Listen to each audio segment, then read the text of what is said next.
warahmatullahi wabarakatuh. Bertemu lagi dengan saya Saskia Fatunisa Donato di channel Papo Saskia Fatunisa dan episode untuk tips 3. Kali ini saya akan menjelaskan topik bagaimana cara membuat air garam. Oh ya, tapi sebelumnya, kenapa saya mau vlognya sebelum tidur? Jadi gini, di akhir Mei dan awal Juni kan aku kesibukanku banyak selain membuat pro and trivia. Mungkin beberapa skala beberapa banyak film judul film lebar yang bakal tayang tonton ya. Seperti misalnya Geng Pemula, Kembar Siang, Surga Cinta, dan Upin Ipin Krisma Tunggal. Jadi keempat film lebar tersebut tuh ditayangkan selama 4 hari berturut-turut, tapi mungkin sebenarnya ya. Jadi kita tuh thank you banget buat kalian semua yang rekomendasiin film lebarnya. Jadi bisa disimak lagi. Ya mungkin wajar aja kalau aku masih dianggap level biasa terbiasa dengan film animasi Malaysia, tapi yang versi realnya masih belum terbiasa dengan itu. Jadi maklumin aja. Semoga kalian jika kalian menonton film Malaysia favorit kalian bisa sekali lagi ya download di pencurimovie.net ataupun layar kaca 21 untuk yang versi seadanya dulu. Yang sekarang kita jadi semoga kalau kalian bisa nggak masa jenuh dan bosan ya, karena kan sekarang hari ini adalah hari pertama musim panas, yaitu bulan Juni. Mungkin kita sudah tahu bahwa musim panas ini memang sangat identik dengan acara banyak penghargaan. Oh ya, satu lagi di event TV program event sebelumnya di vlog sebelumnya, Ambrep Award juga salah satu penghargaan musik dangdut. Walaupun terbilangnya masih minor karena masih baru yang ketiga kalinya setelah Didi Kempot meninggal dunia. Oke, sekarang kita mengetahui apa itu air garam. Air garam itu adalah air yang campur dengan garam, itu digunakan sebagai obat alami untuk mengatasi berbagai macam penyakit, terutama di bagian telinga yang berhubungan dengan pernafasan dan juga pencernaan, ya. Seperti misalnya nih kita lagi sakit sariawan, ya. Aku tuh pernah tuh sariawan. Jadi sariawan itu merupakan radang gusi yang hanya bisa sembuhkan ada dua sebab, ada dua jamur dan juga ada bekas gigitan tanpa sengaja. Kemudian cara berguna juga untuk membersihkan tenggorokan. Jadi kalau tenggorokan kita sakit saat menelan atau menelan, biasanya untuk makan atau minum, kita bisa merasakan sakit. Jadi kita bisa minum air garam ya. Kemudian kemudian yang terakhir dan bukan yang terakhir itu melegakan pita suara.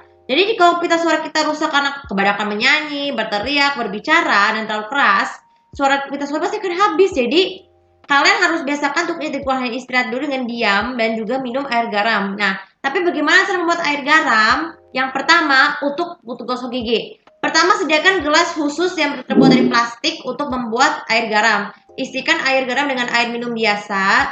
Terus kemudian tambahkan sedikit jenis pada garam, tapi jenis garamnya adalah sejuput garamnya atau garam Himalaya aja ya, karena itu bisa membantu merendahkan lebih cepat.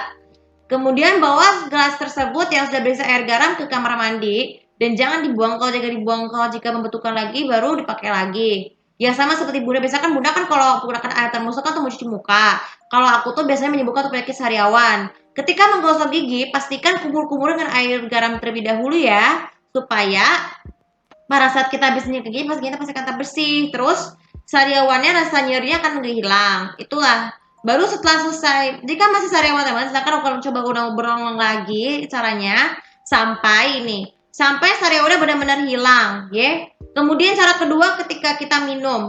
Kalau ketika minum, sediakan air yang biasa kita minum dengan gelas yang berisi air sehari.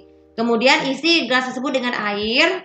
Kemudian yang ketiga, tambahkan sedikit jumput air garam Himalaya dan aduk-aduk hingga rata. Dan bila perlu sebagai pelengkapnya sediakan bahan-bahan alami lainnya seperti jeruk nipis, teh, ataupun biasa juga dipakai dengan tambahan sedikit cabai untuk melenyapkannya ya. Tapi cabai itu juga bermanfaat loh, selain bisa mengakibatkan kerugian misalnya sakit perut, tapi keuntungannya juga bisa tuh melegakan penyakit sakit tenggorokan dan juga pita suara. Jadi minum sedikitnya air garam bila diperlukan saja baik sebelum tidur untuk memberikan waktu istirahat pita suara dan bisa sembuh kembali seperti sedia kala ya. Oke, dan itu aja untuk video kali ini. Itu buat kalian. Kalau kalian merasa tidak tertarik untuk masa obat pada sariawan kita agak manjur ataupun karena obat terlalu mahal, kalian bisa gunakanlah air garam untuk mencegah penyakit sariawan, sakit tenggorokan dan radang pita suara ya. Itu saran saya. Jadi gue berdasarkan pengalaman saya udah seperti itu, bagaimana mengukur air garam ternyata berhasil. Sariawan tuh bisa sembuh dengan cepat, atau jika perlu kita kalau sakit. Aku dulu pernah sakit tenggorokan karena sakit saat menelan ataupun saya sempat tusuk-tusuk telinga tusuk ataupun nada pita suara, saya selalu minum air garam untuk mengatasinya ya.